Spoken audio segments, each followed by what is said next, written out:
हर हर महादेव। भगवान शिव और पार्वती की आप पर हमेशा कृपा बनी रहे। आपका दिन शुभ हो। इस अध्याय में आप सुनेंगे कि रक्षाबंधन को किस विधि से, किस तिथि में तथा कब किया जाना चाहिए।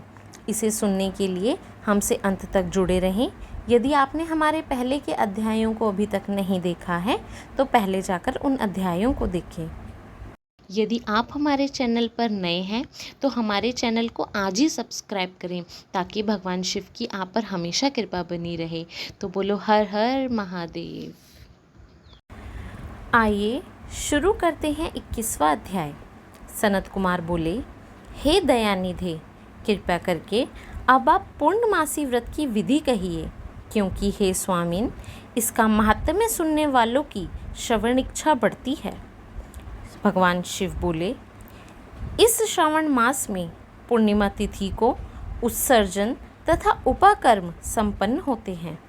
पौष की पूर्णिमा तथा माघ की पूर्णिमा उत्सर्जन कृत्य के लिए ही होती है, अथवा उत्सर्जन कृत्य हेतु पौष की प्रतिपदा अथवा माघ की प्रतिपदा तिथि विहित है, अथवा रोहिणी नामक नक्षत्र उत्सर्जन कृत्य के लिए प्रशस्त होता है, अथवा अन्य कालों में भी अपनी अपनी शाखा के अनुसार उत्सर्जन तथा उपाकर्म दोनों का साथ साथ करना उचित माना गया है।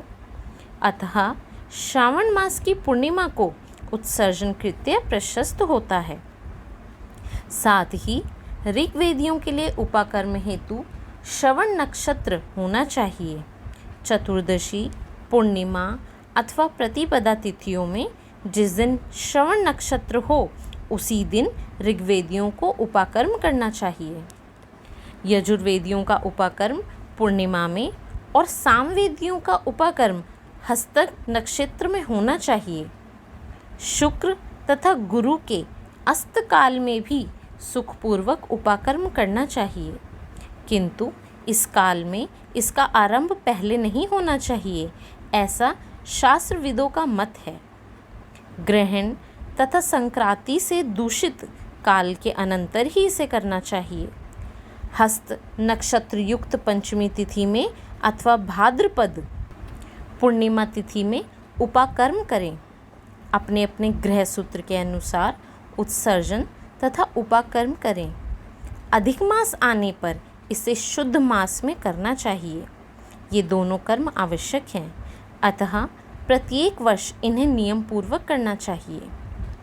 उपाकर्म की समाप्ति पर द्विजातियों के विद्यमान रहने पर स्त्रियों को सभा में सभादीप निवेदन करना चाहिए। उस दीपक को आचार्य ग्रहण करें या किसी अन्य ब्राह्मण को प्रदान कर दें। दीपक की विधि बताई जाती है, सुनिए। सुवर्ण, चांदी अथवा तांबे के पात्र में सेर भर गेहूँ भरकर गेहूँ के आटे का दीपक बनाकर उसमें उस दीपक को जलाएं। वह दीपक घी से अथवा तेल से भरा हो और 3 बत्तियों से युक्त हो। दक्षिणा तथा तांबुल सहित उस दीपक को ब्राह्मण को अर्पण कर दें। दीपक की तथा विप्र की विधिवत पूजा करके यह मंत्र बोले, स दक्षिणः स्तंबूलः सभादीपो यमुत्तम अर्पितो देवदेवस्य मम संतु मनोरथः। दक्षिणा तथा तांबुल से युक्त यह उत्तम सभादीप मैंने देव को निवेदित किया है, मेरे मनोरथ पूर्ण हो। सभादीप प्रदान करने से पुत्र पौत्र आदि से युक्त कुल उज्ज्वलता को प्राप्त होता है और यश के साथ निरंतर बढ़ता है। इसे करने वाली स्त्री दूसरे जन्म में देवगनाओं के समान रूप से प्राप्त करती है। वह स्त्री सौभाग्यवती हो जाती है और अपने पति की अत्यधिक प्रिय पात्र होती है। इस प्रकार 5 वर्ष तक इसे करने के पश्चात उद्यापन करना चाहिए और अपने सामर्थ्य के अनुसार भक्तिपूर्वक ब्राह्मण को दक्षिणा देनी चाहिए।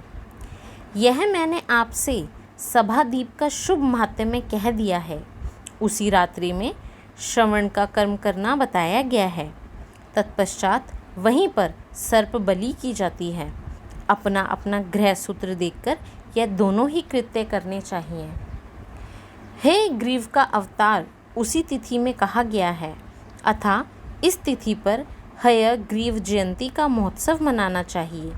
उनकी उपासना करने वालों के लिए यह उत्सव नित्य करना बताया गया है।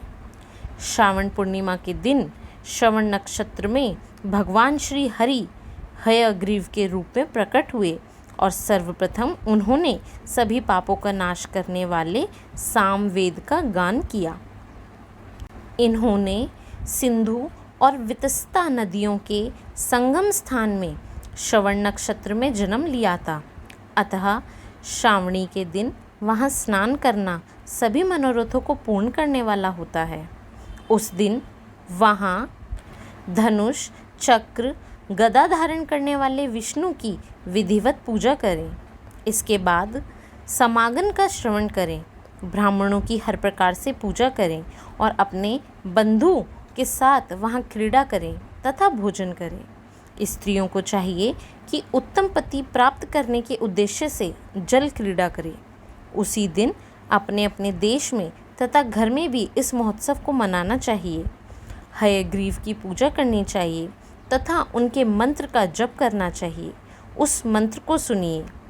आदि में प्रणव तथा उसके बाद नमः शब्द लगाकर बाद में भगवते धर्माय जोड़कर उसके भी बाद आत्मविशोधन शब्द की चतुर्थी विभक्ति आत्मविशोधनाय लगानी चाहिए। पुनः अंत में नमः शब्द प्रयुक्त करने से 18 अक्षरों वाला ओम नमो भगवते धर्माय आत्मविशोधनाय नमः मंत्र बनता है। यह मंत्र सभी सिद्धियों को प्राप्त करने वाला व 6 प्रयोगों को सिद्ध करने वाला है। इस मंत्र का पुरस्चरण 18 लाख अथवा 18,000 जप का है।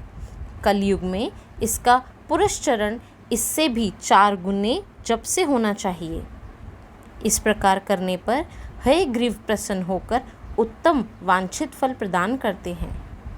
इसी पूर्णिमा के दिन रक्षाबंधन मनाया जाता है, जो सभी रोगों को दूर करने वाला तथा सभी अशुभों का नाश करने वाला है।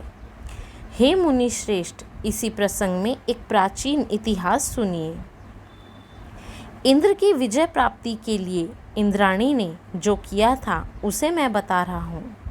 पूर्व काल में 12 वर्षों तक देवासुर संग्राम होता रहा।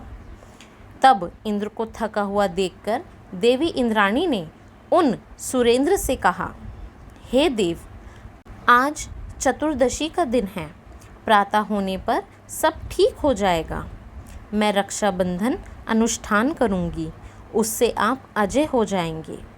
तब ऐसा कहकर इंद्राणी ने पूर्णमासी के दिन मंगल कार्य संपन्न करके इंद्र के दाहिने हाथ में आनंददायक रक्षा बांधी। तत्पश्चात ब्राह्मणों के द्वारा किए गए तथा रक्षाबंधन से युक्त इंद्र ने दानव सेना पर आक्रमण किया और क्षण भर में उसे जीत लिया। इस प्रकार विजयी होकर इंद्र तीनों लोकों में पुनः प्रतापवान हो गए। हे मुनीश्वर, मैंने आपसे रक्षाबंधन के इस प्रभाव का वर्णन कर दिया है, जो विजय प्रदान करने वाला, सुख देने वाला और पुत्र, आरोग्य तथा धन प्रदान करने वाला है। तब सनत कुमार बोले, हे देवश्रेष्ठ, यह रक्षाबंधन किस विधि से, किस तिथि में और कब किया जाता है? हे देव, कृपा करके इसे बताएं। हे भगवान, जैसे जैसे आप अद्भुत बातें बताते जा रहे हैं, वैसे वैसे अनेक अर्थों से युक्त कथाओं को सुनते हुए मेरी तृप्ति नहीं हो रही है। तब भगवान शिव बोले, बुद्धिमान मनुष्य को चाहिए कि श्रावण का महीना आने पर पूर्णिमा तिथि को सूर्य उदय के साथ समय श्रुति स्मृति के विधान से स्नान करें। इसके बाद संध्या जप आदि करके देवताओं, ऋषियों तथा पितरों का तर्पण करने के अनंतर सुवर्ण में पात्र में बनाई गई, सुवर्ण सूत्रों से बंधी हुई, मुक्ता आदि से विभूषित, विचित्र तथा स्वच्छ रेशमी तंतुओं से निर्मित, विचित्र ग्रंथियों से सुशोभित, पदगुच्छों से अलंकृत और सशप तथा अक्षतों से गर्भित एक अत्यंत मनोहर राखी बनाएं। तदंतर कलश स्थापना करके उसके ऊपर पूर्ण पात्र रखें और पुनः उस पर रक्षा को स्थापित कर दें। तत्पश्चात रम्य आसन पर बैठकर सुहजनों के साथ वारंगनाओं के नृत्य गायन आदि तथा क्रीड़ा मंगल कृत्य में संलग्न रहे। तदंतर यह मंत्र पढ़कर पुरोहित रक्षाबंधन करें। येन बद्धो बलिराजा दानवेंद्रो महाबलः तेन त्वामनुबंधनामि रक्षे माचल माचल। इस बंधन से महान बल से संपन्न दानवों के पति राजा बलि बांधे गए थे, उसी से मैं आपको बांधता हूँ। हे रक्षे चलायमान मत हो, चलायमान मत हो। ब्राह्मणों, क्षत्रियों, वैश्यों, शूद्रों तथा अन्य मनुष्य को चाहिए कि यत्नपूर्वक ब्राह्मणों की पूजा करके रक्षाबंधन करें। जो इस विधि से रक्षाबंधन करता है वह सभी दोषों से रहित होकर वर्ष पर्यंत सुखी रहता है। विधान को जानने वाले जो मनुष्य शुद्ध श्रावण मास में इस रक्षाबंधन अनुष्ठान को करता है वह पुत्रों, पौत्रों तथा सुहजनों के सहित एक वर्ष भर अत्यंत सुख से रहता है। उत्तम व्रत करने वालों को चाहिए कि भद्रा में रक्षाबंधन ना करें, क्योंकि भद्रा में बांधी गई रक्षा विपरीत फल देने वाली है। ओम नमः शिवाय। ये अध्याय यहीं समाप्त होता है। आगे के अध्याय सुनने के लिए हमारे चैनल से जुड़े रहे व हमारे चैनल को आज ही सब्सक्राइब व लाइक करना ना भूलें। भगवान शिव की कृपा आप पर हमेशा बनी रहे। तब तक के लिए धन्यवाद।